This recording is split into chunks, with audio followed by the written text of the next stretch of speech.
자, 등록면허세 부가과징수, 신고납부 나오죠. 이 내용 우리 취득세와 반드시 비교해서 내용을 봐야 됩니다. 우리 취득세가 원칙이 뭐였죠? 취득세가 원칙이 취득한 날부터 며칠 안에 신고납부, 60일 안에 신고납부. 근데 등록면허세는 고령이 없습니다. 그거 빼고 똑같아. 요거 빼고는 나머지 원칙은 등록면허세는 원칙이 등기 등록하기 전까지 신고납부. 예외적으로 이미 등기 등록하였던 것이 중과 대상이 되거나 추징하는 대상이 되면 사유 발생일부터 30일 안에 신고납부. 취득세의 원칙, 취득세 예외, 취득세 특례, 방금 배웠잖아요. 근데 등록면허세는 요 놈이 없다는 거지. 요 놈이 없고 요 놈이 원칙. 원칙적으로 등록면허세는 등기 등록하기 전까지 신고납부한다. 하지만 예외적으로 중과상 아니었던 게 중과상 되거나 비과세 감면 받았던 것이 추징하는 대상 등이 되면 30일 안에 신고납부, 요 놈의 예외입니다. 그 문제를 어떻게 합니까? 등록면허세 문제 출제할 때 항상 이놈 끌고 와. 꼭 취득세처럼 등록면허세도 등기 등록 후 60일 안에 신고납부 하여야 한다는 등 이렇게 문제를 출제하니까 요거 취득세와 비교해서 그렇지 않다는 것, 그 하나만큼은 꼭 기억을 해야 됩니다. 고령으로 원칙, 등기 등록하고자 하는 자는 등기 등록하기 전까지 신고납부한다고 말하고 밑에 예외적으로 추가세액 신고납부, 중과 대상 아니었던 것이 등기 등록 후 중과세 대상 되거나 또는 비과세, 면제, 경감 받은 후에 부과대상 등이 되면 사유 발생일부터 30일 안에 신고납부한다는 거 이렇게 말하고 있습니다. 뒷장 넘겨보니까 가산세, 신고불성실, 납부불성실은 똑같습니다. 취득세와 동일하게 신고불성실, 과소신고 10% 등등등 납부불성실 하루 경고할 때마다 매일 1일 1만 분의 3 동일하고 부가세는 이미 앞에 비웠잖아요. 어떤 지방세 나오든 지방세 뒤에는 무조건 지방교육세 항상 붙는다고 취득세 뒤에야 농어촌 특별세도 붙고 하지만 나머지 등록면허세, 재산세 이런 데는 지방교육세 20% 붙습니다. 다만 감면을 받으면 감면받은 금액이 20%의 농어촌 특별세가 별도로 부과될 거고 비과세, 국가되겠다는 비과세를 이미 앞에 배웠고 형식적인 소유권 취득 등기 비과세 쭉 나오고 있지만 여기는 큰 의미는 없네. 1, 2, 3, 4번 어느 것이든 나올 확률 자체는 굉장히 희박한 내용이니까 참고적으로 내용을 보면 될 겁니다. 등록에서 비과세를 가지고 문제 나올 확률은 굉장히 희박하니까. 그 다음 재산세. 재산세는 이제 보유 과정의 세금, 지금까지는 취득과 등록 면허처럼 취득 관련 조세였지만 이제부터는 재산세, 보유 관련 세금 나오죠. 과세 대상 재산을 소유하고 있는 기간 중에 사용 수익성에 착안하여 과세하는 응익세적 성격의 조세, 실제로 응익이라고 해서 수익에 착안한다고 해서 실제로 발생된 수익 이런 걸 보는 거 아닙니다. 이 재산을 보유함으로 인하여 가지고 있는 동안에 수익이 발생할 수 있지 않겠는가? 수익 발생 가능성, 잠재적 수익성, 내재되어 있는 수익성을 본다는 거지 실제로 실현된 수익을 보는 게 아닙니다. 실현된 수익은 소득세 내는 거지. 그리고 보유과세로서 과세의 기준 1. 납세무 성립 시기였고 또한 개인, 법인 구분 없이 같은 가액 재산에 대해서는 같은 세액을 부과하는 조세이며 뒤에 나오겠지만 상당히 중요한 의미가 있습니다. 같은 재산을 가지고 있다면 개인의 소유이든 법인의 소유이든 같은 세금이 나와야 됩니다. 그 말은 뭐죠? 개인, 법인 구분 없이 과세 표준 세율 동일하다는 이야기입니다. 그렇죠? 같은 세금이 나오려면 과세 표준에 곱하기 세율하여 산출세액이 나오기 때문에 반드시 개인의 소유든 법인의 소유든 관계없이 동일한 과세 표준, 동일한 세율 이런 것이 적용된다는 의미가 되죠. 다음의 특징을 했다. 시군구의 세금, 지방세로서 보통세이며 시군구의 세금입니다. 시군구, 순수한 기초지자체 세금입니다. 다만 서울특별시 안에 있는 재산세만큼은 서울특별시와 구가 공동과세하고 있다. 하지만 이 내용은 서울특별시 한에서만 사용하고 있는 내용이기 때문에 신경 안 써도 괜찮습니다. 그냥 시군구의 세금이다. 그렇게 생각하시면 되고 보유과세로 응익세이며 물세이며 등등등 물건별 개별과세, 현황부과의 원칙 앞에 비웠죠.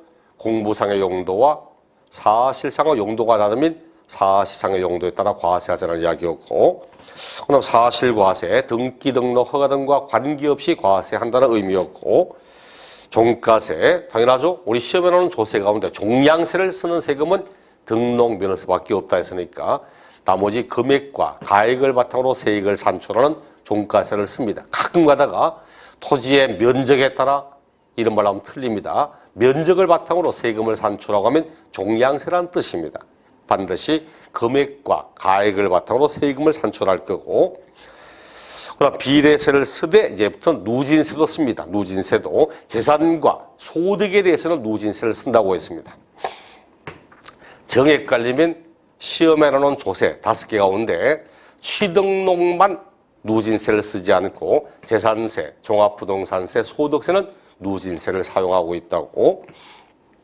그리고 지방세는 다 탄력세율 100분의 50번 미만에서 가감할 수 있다고 했고, 이제부터는 보통징수, 재산세, 종합부동산세처럼 보유하고 있는 재산에 대해서는 신고납부가 아니라 보통징수한다 했죠. 그럼 이제 보통징수하면 가산세가 아니고 가산금이 나온다고 했고, 물납도 가능하고 분납도 가능합니다. 현재 시험에 나오는 조세로서 물납이 가능한 세금은 오직 재산세밖에 없습니다.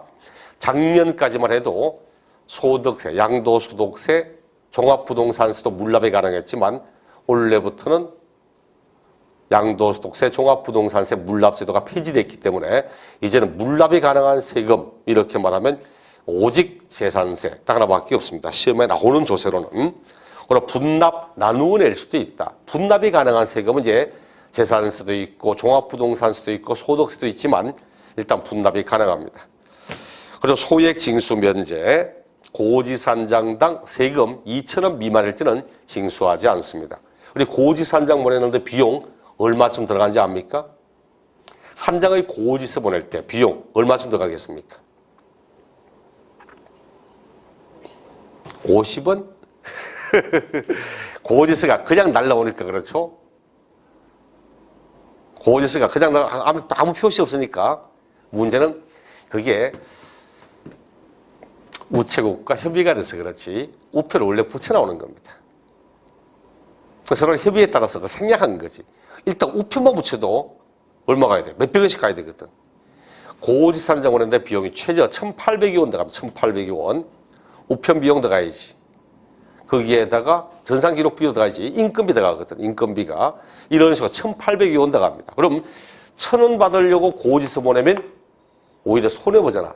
거짓 안 하겠다는 이야기입니다. 징수회비를 절감하겠다. 이런 의미에서 소액에 대해서는 차라리 징수하지 않는 것이 징세비 절감 차원이다. 이런 의미에서 한 장의 고지서 보낼 때 고지산장당 세금 2,000원 미만일 때는 징수하지 않습니다.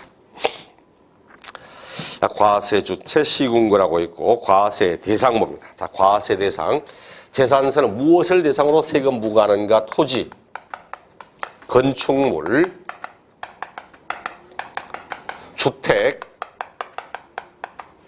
선박과 항공기, 요 5가지를 대상으로 재산세를 부과하고 있습니다. 요 가운데 제일 특징적인 게 뭡니까? 요 가운데 제일 특징적인 것. 본인이 보실 때 제일 특징적이라고 느껴지는 것. 뭐죠? 네, 제일 특징적인 건 주택입니다. 주택. 왜? 토지 있잖아요. 토지도 있고 건축물도 있습니다. 토지도 있고 건축물도 있어. 그럼 예를 들어서 뭐 이렇게 딱 있다면 토지도 있고 건축물도 있습니다. 근데 주택은 따로 있잖아. 무슨 말입니까? 우리 학원에 있는 이런 부동산 같은 경우는 재산세 나올 때 건축물 재산세, 토지 재산세 이렇게 나온다는 뜻입니다.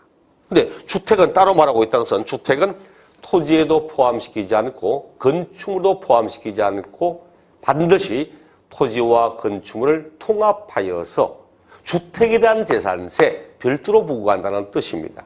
그러므로 주택은 반드시 뭐야 되는가? 반드시 토지 그리고 건축물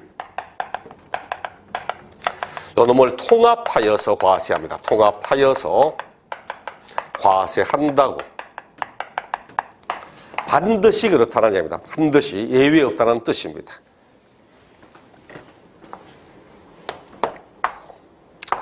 요거 아마 재산세에서 주택에 관한 부분들은 상당히 중요한 의미가 있습니다. 우리 재산세 낼 때 주택이 1순위고 그다음 토지가 2순위입니다. 건축물을 가지고 출제하는 경우는 거의 없습니다. 실제로. 그렇다면 올해도 나왔던 지문이었어요. 재산세에서 주택은 토지와 건축물을 일관해서 과세한다는 사실을 알고 있는지 매년 거의 자주 나오는 지문입니다. 그럼 예를 들어서 이렇게는 최근 나왔던 지문 가운데 하나가 재산세에서 주택이라 함은 토지를 제외한 건축물만을 말한다. OX. 틀렸잖아요. 재산세에서 주택이라 함은 토지와 건축물을 통합한 것을 의미하는 거지 건축물만을 말하는 게 아닙니다. 반드시 토지와 건축물을 통합해서 세액을 산출합니다. 예를 들어 주택의 토지는 갑의 소유다. 주택 건물은 을 소유다. 그럼 세액 산출할 때 어떻게 합니까? 토지와 건축물에 구분 소유하고 있습니다. 소유자가 다릅니다. 소유자가 다르면 이제 토지 따로 건물 따로 이렇게 세액 산출합니까? 그렇게 세액 산출합니까? 아니라 했잖아요. 반드시 뭐 해야 된다고? 토지와 건축물을 통합해서 한다고. 반드시 해야 한다. 그럴 때도 토지와 건물의 가액을 합쳐서 세액을 산출한 다음 산출한 요 세액을 토지와 건물의 가액에 비례하여서 각각 나누어 세금을 납부할 의무를 가진다. 이래 말하지. 토지와 건물의 소유자가 다르다고 따로따로 세액 산출하고 있는 거 없습니다. 여러 사람이 공동으로 소유하고 있다. 공유다. 그래도 일단 합쳐 세액을 산출한 다음 산출한 세액을 지분대로 나누어서 각각 세금을 납부할 의무. 이렇게 이야기를 해야 되는 겁니다. 그러므로 우리가 토지 이래 말할 때는 재산세에서 토지란 뭘 제외한다? 주택의 토지를 제외하고 이야기를 하는 겁니다. 재산세에서 건축물 할 때도 주택 건물은 제외하고 이야기를 하는 겁니다. 상당히 중요한 의미 있습니다. 반드시 재산세에서 주택이라는 것이 어떤 식으로 판단되는지를 알아야 됩니다.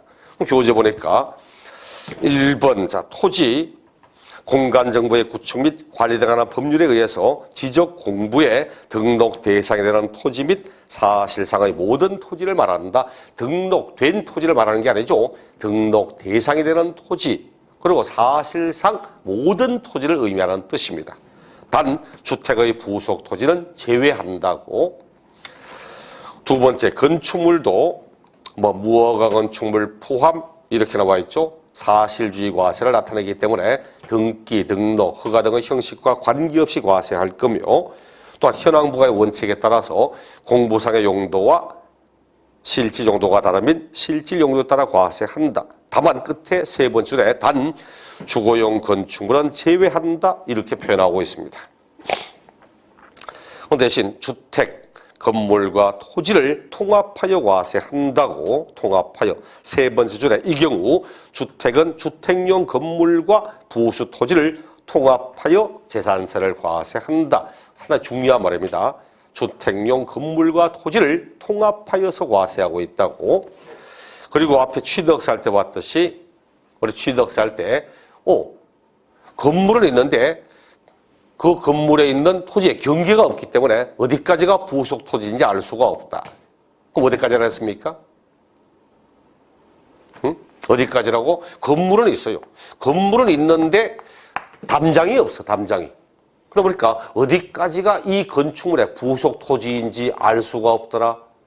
이럴 때는 어떤 내용이 나와도 건축물에는 경계 불분명하면 건축물 바닥 면적의 10배까지를 부속 토지로 보게 됩니다.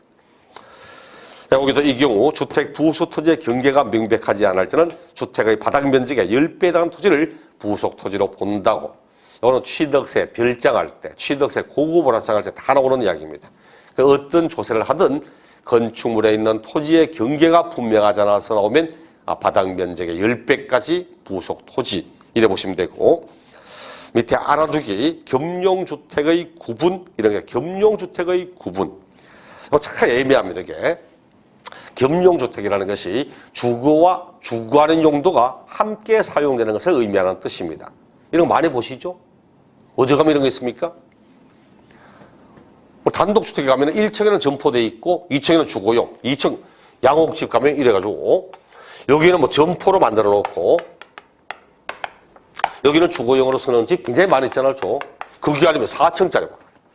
4층 건물인데 1층, 2층, 3층은 상가로 해서 세를 놓고 있고 마지막 꼭대기층은 주택으로 해서 본인이 주인이 살거나 하는 집이 굉장히 많잖아요. 이럴 때 요 겸용주택을 어떻게 할까 하는 겁니다. 요거 하면서 우리 칠판, 취득세 할 때 매매 등의 유상승계, 취득세, 주택은 6억 이하는 1%, 9억 이하는 2%, 9억을 넘으면 3%, 농지 3%, 농지 아닌 것 4%, 이렇게. 이게 취득세의 세율입니다. 그럼 나 이거 취득했어. 이거 취득했습니다. 이걸 취득했으면 주거용과 주거하는 게 함께 있잖아. 그럼 어느 세율을 적용해? 주택에 대한 세율을 적용할 건지 주택이 아닌 세율을 적용할 건지. 다음에 팔았을 때 봐. 팔았을 때 양도소득세 1세대, 1주택은 비과세거든. 한 개 주택을 가진 자가 팔면 비과세입니다. 그럼 이걸 가지고 있다가 팔았다? 과세할 건지 비과세할 건지 헷갈리잖아. 계산수도 주택과 주택 아닌 건 세율 다릅니다. 세율이 다르거든. 그럼 주택의 세율을 적용할 건지 주택이 아닌 세율을 적용할 건지 문제가 됩니다. 부동산 임대할 때 임대소득 나올 때 한 개 집을 가진 자가 주택을 임대하면 임대소득 비과세입니다. 그럼 이걸 비과세할 건지 과세할 건지 문제가 되잖아. 그 겸용주택이라는 것은 조세, 대부분의 조세에 대부분 다 쓰입니다. 종합부동산에서도 마찬가지고 부가가치도 마찬가지고 부가가치도 주택의 임대는 부가가치세 면세 대상이거든. 그럼 이걸 주택의 임대로 모아서 면세할 건지 주택 아닌 게 임대로 모아 과세할 건지 부가세 문제도 생기게 됩니다. 이런 것처럼 이런 부분들이 상당히 민감합니다. 시험에 나오는 겸용주택은 지금까지는 재산세, 소득세 딱 두 개밖에 없습니다. 근데 하나 더 간다면 뭐 취득세까지 할 수도 있지만 취득세는 언제나 주거 부분만 주택입니다. 항상 주거용으로 사용하는 부분만 주택이다.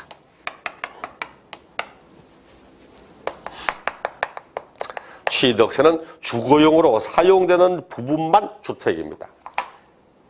나중에 여러분이 업을 하실 때도 이런 게 좀 구분돼야 돼. 이거 모르겠죠? 중개업자가 할 말이 없어요. 여러분 중개업법 배우시면 나옵니다.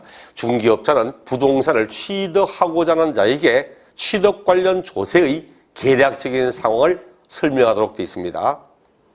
요즘 부동산 사러 오신 분들은 여러 가지 내용을 많이 알고 오는 편들 따라보고 많이 오거든. 옛날에는 부동산 사러 할 때 세금이라든지 이런 걸 잘 확인 안 하고 그냥 오는데 지금 오시는 분들은 상당히 많은 정보를 가지고 옵니다.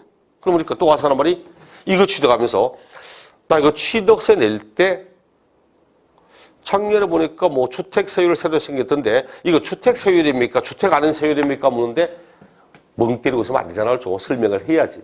그럴 때 선생님 취득세는 겸용주택일 때는 언제나 주거 부분만 주택이기 때문에 선생님 요 건물, 요 부분과 요 면적에 해당하는 비율만큼의 부속 토지 요만큼은 선생님 요 세율이 적용되고 나머지 부분은 요 세율이 적용됩니다. 이렇게 말을 할 줄 알아야 됩니다.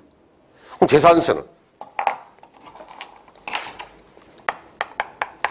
재산세는 주거용이 만약 50% 이상이다. 주거용이 50% 이상이다. 100분의 50 이상. 이렇게 되면 이를 주택이라고 봅니다. 또 우리 교재도 겸용주택 1번 한 동의 건물 나오지만 한 동호 신경하셔도 괜찮습니다. 2번 한 구 이거 보셔야 됩니다. 주거와 주거하는 용도가 겸용되는 경우에 주거용으로 사용되는 면적이 전체의 100분의 50 이상인 경우는 이를 주택으로 보겠다고.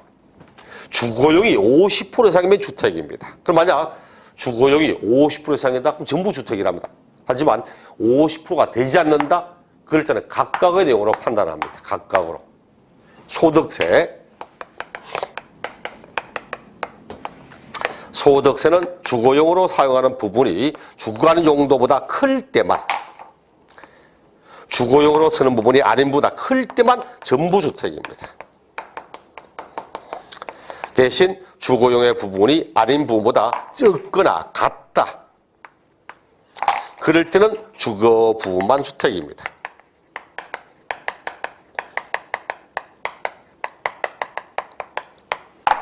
나중에 여러분이 중기업 하실 때 아파트만 만약 하고 있다? 그럼 큰 문제가 안 됩니다. 근데 바로 요 옆에도 단독주택 있잖아요. 단독주택을 거래하는데 이런 게 수탁이 많습니다. 실제로 수탁이 많이 있어. 1층에는 슈퍼 같은 거 깔아놓고 2층에는 주거용으로 쓰는 집 굉장히 많이 있거든. 이런 집도 상당히 많이 있습니다. 그 팔았을 때 본인이 선생님 이거는 어떻고 저떻고 이런 말들 하려면 적어도 이 정도는 알아야 된다는 이야기입니다. 특히 시험에서 재산세라든지 소득세라든지 상당히 자주 언급되는 부분이기 때문에 이건 반드시 꼭 알아야 됩니다. 선박과 항공기야 재산세 대상이라는 사실을 알면 끝나는 거고, 언제나 토지, 건축물, 주택, 부동산에 대한 재산세 이런 내용들을 알아야 됩니다. 근데 259쪽에 토지의 과세 대상 구분 나옵니다. 자, 이 토지는 토지의 유형 구분이 나옵니다. 유형 구분이.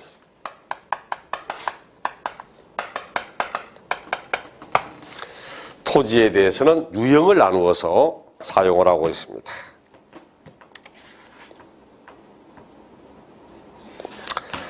이게 1990년까지는 토지의 유형이라는 게 없었습니다. 그러니까 지금 1990년 과세 기준 6월 1일부터 이 내용이 유형 구분이 나오기 시작했습니다. 옛날에야 내가 농지를 가지고 있던 골프장을 가지고 있던 상관없이 토지의 가액이 얼마냐에 따라서 그냥 곱하기 세율 이렇게 했는데, 가만히 우리 사회에 꼭 필요한 용도로 쓰고 있는 농지와 사치성 용도로 쓰고 있는 골프장을 그냥 똑같은 내용으로 판단해서 세금을 받겠다. 이거 문제 있다는 이야기입니다. 그래서 토지의 유형을 나누어서 세 가지 유형대로 구분하여서 과세를 하고 있습니다. 그 유형 구분이 무엇이냐니까 크게 세 가지. 종합합산 대상 토지, 종합합산의 과세 대상 토지, 그리고 별도 합산 과세 대상 토지, 분리 과세 대상의 토지. 이렇게 세 가지로 구분하고 있습니다.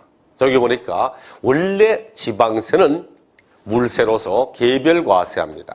아무리 많은 물건을 취득하고 아무리 많은 물건을 등기 등록하고 보유해도 하나하나 물건별로 따로따로 개별 과세하도록 되어 있습니다. 하지만 토지에 대한 재산세, 토지에 대한 재산세만큼은 합산 과세합니다. 여기 보니까 종합토지는 종합토지끼리 합산하여 과세합니다. 종합은 종합끼리 합산, 별도는 별도끼리 합산합니다. 근데 분리는 합산한다는 말이 없습니다. 분리는 합산하지 않습니다. 즉 분리 토지는 아무리 많은 토지를 가지고 있어도 한 필지마다 따로따로 각각 과세하고 있다는 뜻입니다. 자, 그럼 합산해서 뭐 하려고 합니까? 합산해서 뭐 하려고 하는 거죠, 이거? 종합토지와 별도 토지는 합산해서 뭐 하려고? 세금 받으려고. 합산 안 해도 세금은 받습니다. 그렇죠? 합산해서 뭐 하려고 하니까 합산하면 금액이 커지죠? 금액이 커지는데 세율이 가만히 있다면 합산할 필요가 없잖아. 그럼 금액이 커지면 그만큼 세율도 따라서 높아지겠다는 뜻입니다. 이는 누진세를 쓰겠다는 이야기지. 대신 분리 토지는 합산하지 않는다. 그 말은 합산 하나 하지 않으나 똑같은 의미가 되잖아요. 얘는 비례세를 쓰겠다는 이야기입니다.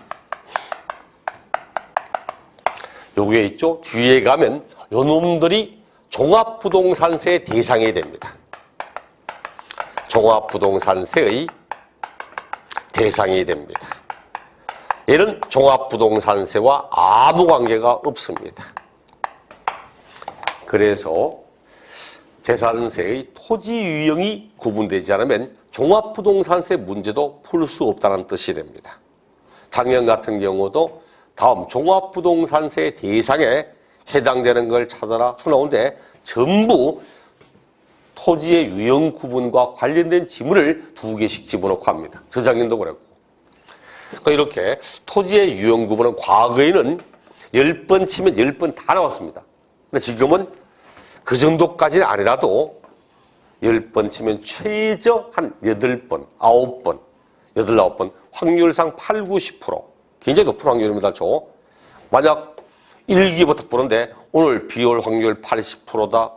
우산 가져갑니까? 안 가져갑니까? 가져가서 나올죠. 비올 확률 80%면 거의 뭐 비 온다는 의미거든. 그런 것처럼 토지의 유형 구분도 비올 확률 8, 90%입니다. 이거는 뭐 장화 신고 우산 들고 가야 된다는 뜻이 되거든. 그럼 어떤 토지가 종합이고 별도고 분리냐? 이렇게 합니다. 모든 토지가 있다.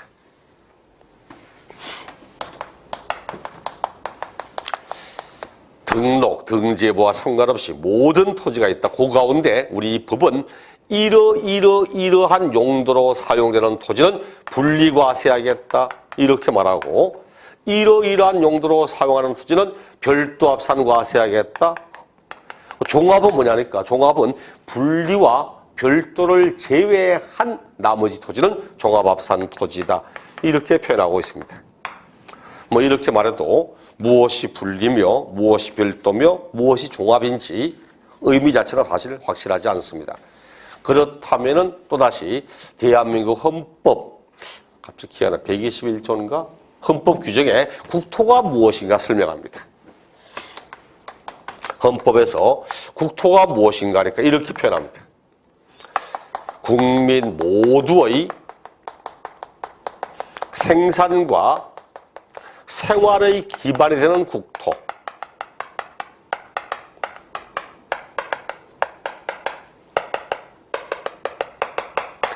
자, 국토는 국민 모두의 생산과 생활의 기반이라고 말하고 있습니다.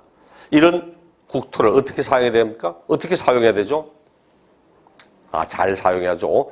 헌법에도 국토를 잘 사용해야 된다 이래 말하지는 않겠죠. 이 국토를 어떻게 쓰냐 하니까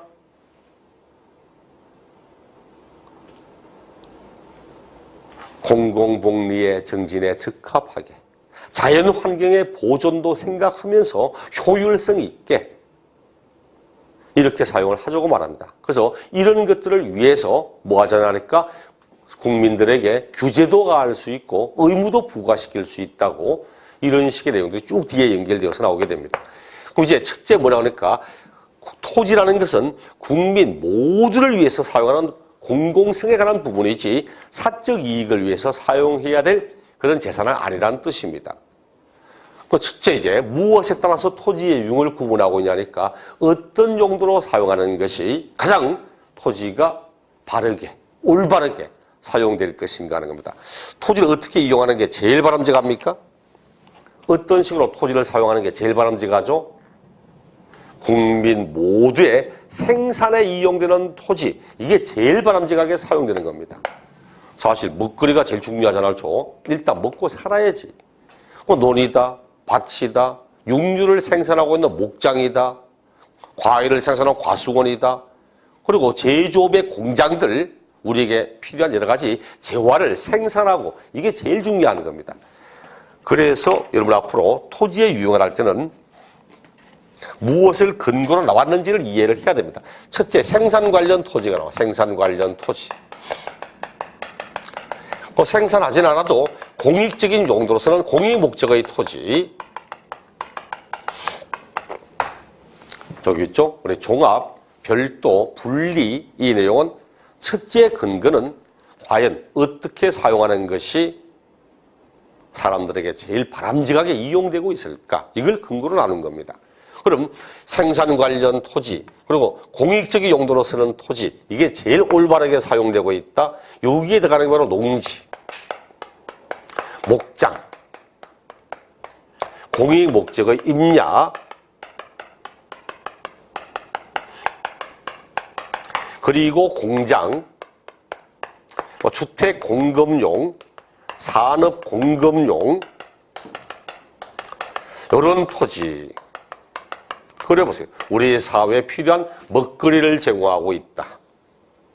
아니면 임야라도 상수원 보호구역 안에, 문화재 보호구역 안에 임야, 자연 환경 안에 있는 보존산지 안에 임야라든지, 그런 공공의 용도, 공익적인 목적으로 쓰는 도시공원 안에 있는 임야라든지, 그 다음에 공장, 주택 공급용 토지, 산업 공급용의 토지, 이런 것들은 우리 사회에 여러 가지 먹거리나 재활을 생산하기 위해서 반드시 꼭 필요한 토지입니다. 이것은 다른 토지와 합치지 않고서 가장 낮은 세율을 적용시키기 위해서 따로 별도로 분리시켜서 과세를 하게 됩니다. 그 다음 두 번째, 생산했습니다. 자, 생산을 했는데 만약 유통시키는 과정, 상업적인 용도의 토지, 이런 것이 없다면 어떻게 됩니까? 이런 게 없다면 김장했습니까? 그렇구나. 제 집도 지지난주에 김장을 했습니다. 근데 참 옛날하고 많이 틀린 것 같아. 옛날에는 김장한다 이러면 진짜 막 집에도 막 100포기씩 그래서 100포기, 150포기 이렇게 했는데 요즘은 김장한다 해봐야 막 20포기? 그 정도에도 굉장히 많이 하는 거고 열몇 포기 이게 끝나던데 옛날하고는 틀려가지고 그렇죠. 어쨌든 내가 김장하려면 배추 사야 되잖아. 배추. 어디 가서 배추 삽니까? 배추 어디 가서 사면 되죠? 마트에 가서 아니면 뭐 가락동 농산물 시장에 문제는 그런 게 없다 이거지.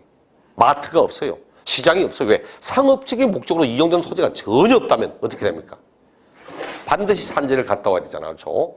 차량을 하나 구입하려고 해도 대리점이나 차량 판매소가 없다면 반드시 차량 만드는 공장에 갔다 와야 됩니다. 그렇게 하면 우리가 생활함에 있어서 굉장히 많은 불편함을 느낄 수밖에 없다는 거지. 그렇기 때문에 생산하는 것만큼은 아닐지 몰라도 실제로 유통시키는 과정도 우리 사회에 꼭 필요한 부분입니다. 얘가 심장이거든. 얘가 심장입니다. 뛰어서 피를 생산해야지. 심장이 멈춰버리면 사망하잖아. 근데 분명히 심장은 뛰어서 피는 생산하는데 뭐가 없어? 혈관이 없어. 혈관에 막혀 있고 혈관에가 좁아져 있고 혈관 터져 있고 정상적인 생활하기가 참 힘들어지게 됩니다. 그래서 얘도 그만큼 중요하다. 얘가 혈관의 의미거든. 유통이 바로 혈관이잖아. 그래서 상업적인 목적, 유통 관련 토지 이런 것들도 상당히 중요한 의미를 가지고 있다. 얘들이 대표적으로 바로 상가처럼 등의 상업용 건축물, 영업용 건축물의 부속 토지,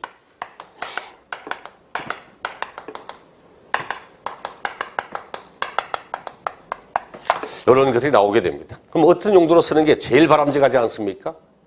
제일 바람직하지 않은 것. 아니지. 사치성 용도로 쓰는 것. 사치성 재산의 토지. 이게 제일 바람직하지 않잖아. 소수 사람들의 사치 향락을 위해서 사용되고 있잖아.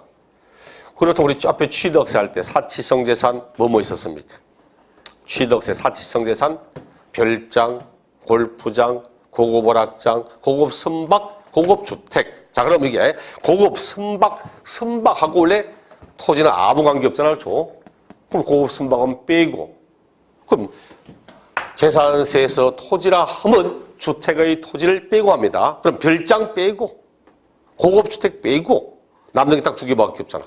골프장, 고급 오락장, 토지. 그 두 가지가 여기에 해당되는 부분입니다. 골프장과 고급 오락장.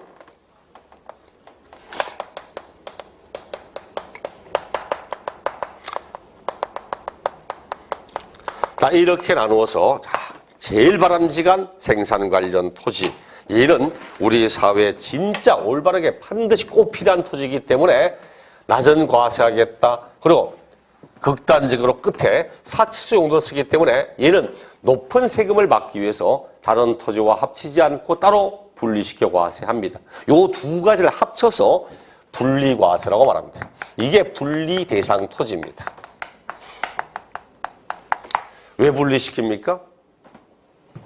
분리시키는 이유는 얘는 저율의 세금을 받으려고, 낮은 과세하려고 저율의 세율을 적용해서 낮은 과세하기 위해서 분리과세하고 있고, 얘는 고율의 세율을 적용해서 높은 과세하려고 분리하여 과세하고 있습니다.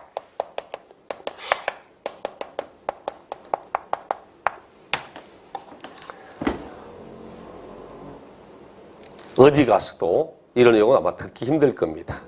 요번 얘기 나오는데 저도 왜 이렇게 분리와 별도와 종합을 왜 이렇게 나눴을까? 무엇을 근거로 나눴을까? 뭐 때문에 이렇게 할까? 혼자 고민하고 판단한 다음 이제 이 내용은 제가 만든 겁니다. 아, 이것을 근거로 만들었을 것이다. 그럼 어느 누구도 말해주지 않지만 뭐 이렇게 설명하는 사람 저밖에 없습니다, 실제로. 여기 이제 분리 대상입니다. 그럼 문제가 어떻게 나와요? 분리 대상 토지. 몇 년 전에 분리 토지를 분리하는 이유는 고율의 세율을 적용하기 위함이다. OX. 틀렸죠? 분리 대상 토지를 분리하는 이유는 고율의 세율을 적용하기 위함이다. 이래 말하면 죄는 없잖아. 분리 토지를 분리하는 이유는 저율의 세율을 적용하려고 분리하는 것과 고율의 세율을 적용하려고 분리하는 것 두 가지가 있습니다. 그 얘가 바로 별도 합산 토지입니다. 얘가 별도 토지입니다. 그럼 종합은 어디냐고? 분리와 별도를 뺀 나머지는 종합이거든. 그럼 종합은 여기에 있습니다. 그림상 여기에 들어가야 돼. 여기에 있는 게 바로 종합 토지입니다. 종합 토지는 어떤 용도로 사용되는 토지입니까? 어떤 용도로 이용되는 토지죠? 아무 짓도 하지 않는 겁니다. 아무 짓도 하지 않고 가만히 있는 겁니다. 나르지 같은 거. 어떤 용도로 이용되지 않는 거지. 가장 낮은 세금을 받는 건 당연히 뭐 저율의 분리가 제일 낮은 과세가 될 거고, 그 다음 별도 합산 토지, 그 다음 종합 합산 토지, 그 다음 고율의 분리, 이렇게 이루어지게 될 겁니다. 요게 일단 요겁니다. 요까지거든. 요 부분까지가 무엇을 근거로 분리와 별도와 종합을 나누었을까 하는 겁니다. 그 1차 산업, 농업, 축산업처럼 1차 산업, 그 다음 2차 산업의 제조업의 공장, 이렇게 생산과 관련된 1, 2차 산업이 저율의 분리, 유통, 서비스업, 3차 산업이 별도 합산 토지, 4차성이 고율 분리, 나머지는 종합 합산. 근데 문제는 모든 농지, 모든 목장, 모든 공장이 다 분리고 모든 상업용 건축물 토지가 다 별도냐? 이제 예외가 나와야 됩니다. 예외는 뭘 근거로 이제 예외가 나오기 시작하냐니까, 예외는 그 다음부터 무엇이 나오니까 효율성을 따집니다. 효율성. 우리 헌법에도 효율적이며 딱 시작합니다. 효율성을 따져봐야 돼. 과연 이렇게 이용하는 것이 올바를 것인가? 가장 좋을 것인가? 생각을 해봐야 됩니다. 갑은 밭 두 마지기 있습니다. 밭을 가지고 있는데 밭 두 마지기 가지고, 두 마지기 하면 되나? 한 마지기 몇 평입니까? 네? 통상적으로 한 마지기, 옛날에 한 마지기 이러면 보통 한 200평 정도. 네, 그 정도 한 마지기, 한 마지기. 근데 문제는 우리가 민법 시간 배울 때 여러 가지 막 착오가 나죠. 착오. 그렇죠? 착오에 관한 내용을 배울 때 합니다. 그럼 전라도 사람과 강원도 사람이 서로 만나서 한 마지기를 사고 팔기로 했습니다. 한 마지기 얼마? 뭐 한 마지기 1억 좋아. 그럼 내가 네 마지기 살게 4억. 딱 가보니까 전라도 사람이 강원도 가보니까 분명히 네 마지기 샀는데 800평이 아니고 600평밖에 없는 거야. 이런 사기꾼이 왜? 강원도 쪽은 농지 면적이 산이 많다 보니까 거리 단위가 좁아요, 사실은. 강원도 쪽 가면 150평을 한 마지기로 보는 경우도 굉장히 많이 있습니다. 대신 전라도 쪽 가면 평야가 많다 보니까 200평이 아니고 240, 50평이 또 한 마지기 치는 경우도 꽤 있습니다. 그럼 서로 간의 내용이 틀리잖아. 5만 달러 거래할게 홍콩 달러인지 캐나다 달러인지 미국 달러인지 알 수가 없듯이 이런 것처럼 있습니다. 어쨌든 얘도 밭 두 마지기 있는데 여기에 한 마지기에는 마늘 심고 한 마지기 양파 심고 농사 짓고 있습니다. 이 사람 토지를 올바르게 효율적으로 바르게 사용하고 있습니까? 이 사람은 자기의 토지를 올바르게 쓰고 있는 겁니까? 네? 아니, 객관적으로 봐서 이 사람의 토지가 우리 사회에 바르게 기여하고 있고 토지가 올바르게 진짜 공익성이 높게 이래 쓰는 겁니까? 아, 그래요? 그렇죠. 생산에 관련돼 쓰고 있으니까 명동 한복판에서 농사 짓고 있답니다. 어른 돼지 키운답니다. 아이고, 우리 사회에 필요한 육류를 제공하고 있으니까 당신도 이 토지를 아주 제대로 쓰고 있구나. 강남역 바로 옆에서 돼지 키우고 있답니다. 토지를 진짜 효율적으로 바람직하게 쓰고 있는 겁니까? 아니잖아요. 강남이나 명동이나 이런 서울시의 도시지역 안에 상업지역입니다. 그러니까 이제 역시 또 뭐 공법시험에는 상업지역이다, 주거지역이다, 뭐 공업지역이다, 주거지역도 뭐 주거 전용지역이다, 준주거지역이다, 일반 주거지역에서 배우지만 그 지역에 관한 구분은 뭐냐? 그 상업지역의 의미는 이 토지는 상업적인 용도로 이용이 될 때 토지가 제일 효율적이라는 뜻입니다. 제일 효율적으로 쓰고 있다. 이 토지를 제일 잘 사용하고 있다. 이런 의미인데 명동 앞부분에 농사 짓고 있다. 강남역 옆에서 돼지 키우고 있다. 효율적이 않다는 이야기지. 우리 법은 이럴 경우 이 토지를 분리토지로 인정하지 않습니다. 분리토지 인정 안 해. 야, 당신 농지라면 이 사람은 적어도 촌에 있든지 아니면 도시지역 밖에 있든지 도시지역 밖은 아직까지 어떤 용도로 쓴다는 지역 지정이 없기 때문에 도시지역 안에 있으려면 개발제한구역이나 이 안에 있든지 이걸 인정할 수 없어. 자, 칠판.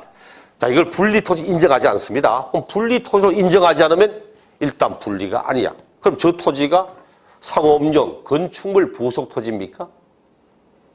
아니잖아요. 일단 그렇다면 별도 합산도 아닙니다. 그렇다고 저 토지가 지금 골프장, 고급 오락장 토지도 아니잖아. 그럼 지가 갈 때라고는 종합밖에 없어.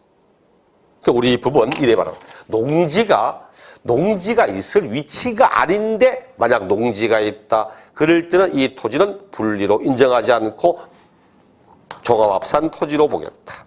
분명히 공적 장부상에 농지라고 돼 있는데 전혀 농지를 이용하지 않고 다른 용도로 쓰고 있다. 그럴 때는 농지가 아니다. 그럼 종합합산 갑니다. 목장인데 목장에 있을 위치가 아니다. 그럼 종합합산 갑니다. 그럼 강원도 횡성에서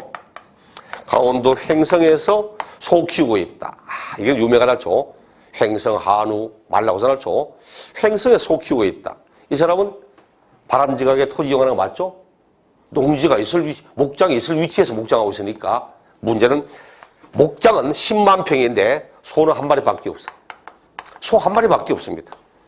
그럼 과연 소 한 마리를 키우려고 10만 평 가지는 게 또 효율적은 아니잖아요. 그러니까 우리 법은 가축마다 허용되는 면적이 있습니다. 왜? 소 한 마리를 키우기 위한 면적과 닭 한 마리를 키우기 위한 면적이 같을 수는 없거든. 가축마다 허용되는 면적 기준이 있습니다. 거기다가 곱하기 머리수, 곱해서 나오는 면적. 당신이 소 한 마리 키우려면 요 면적만 있으면 충분하다. 요 면적은 소 한 마리 키우기 위해서 반드시 필요한 땅입니다. 요거는 분리토지야. 나머지는 쓸데없이 가지고 있는 나대지로 모아 종합합산 토지 이렇게 말합니다. 그 목장 용지로 법이 정하는 일정한 면적을 초과하고 있다면 초과되는 부분은 나대지로 종합토지다 봅니다. 공장한답니다. 공장. 갑의 공장. 갑이 뭐 하십니까? 모르니까 공장한답니다. 혹시 견학을 한번 가봐도 되냐고? 와보랍니다. 이야, 진짜 넓어. 혹시 포항제철 들어가 보셨습니까? 포항제철 언제 가보셨어요? 7, 8년 전에. 오늘 언제 갔더라? 우리 언제 갔지?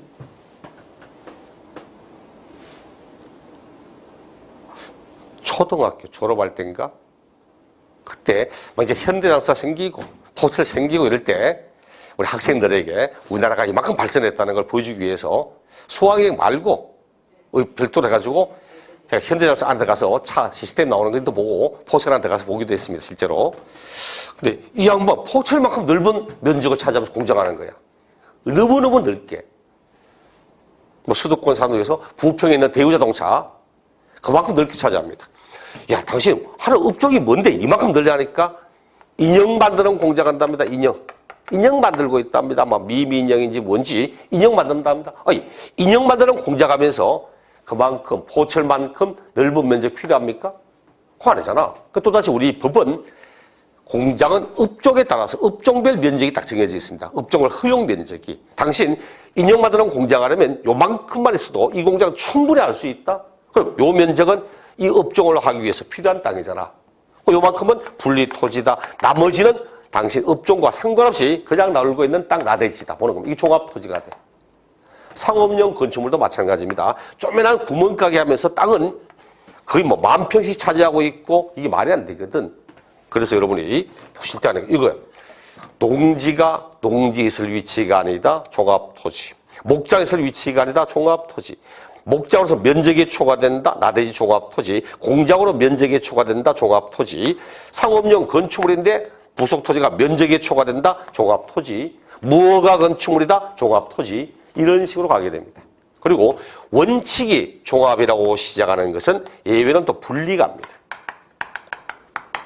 그 앞으로 배울 때 쭉 보시다가 면적까지는 딱 3개밖에 없습니다. 목장, 공장, 상업용 건축물 요 3가지는 면적을 따집니다. 법이 허용하는 면적까지는 분리, 초과되는 부분은 종합. 앞으로 저율 분리를 하고 별도 합산을 하고 하다가 법에서 허용하는 일정한 기준 면적을 초과하는 토지.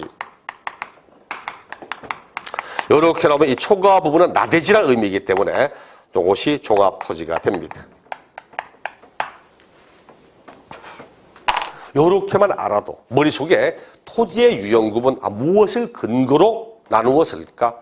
우리 사회에 꼭 필요한 먹거리, 재화를 생산하는 농지, 목장, 공장 이런 것은 가장 낮은 세율하는 분리, 생산되는 것을 유통시키는 상업적인 목적의 토지는 별도 합산, 사치성은 고율의 분리, 이를 뺀 나머지는 종합 합산. 근데 과연 그 위치에 있는 게 맞을까? 그만큼 차지하고 있는 게 맞을까?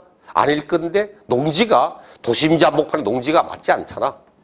도심지 한복판에 목장하는 거 맞지 않잖아. 그 위치가 아닌데 거기 있다면 이게 좀 문제가 있지 않을까? 그럼 예외로 가야지.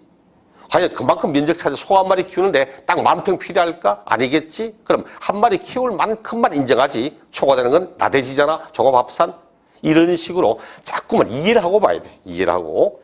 암기해서 지속할 수 있는 시간과 이해를 하여 지속하는 시간은 굉장히 틀립니다. 암기해서 시험 치는 건 시험 끝나면 잊어버리지만 이해를 하고 내용 보면은 평생의 머리가 나와요.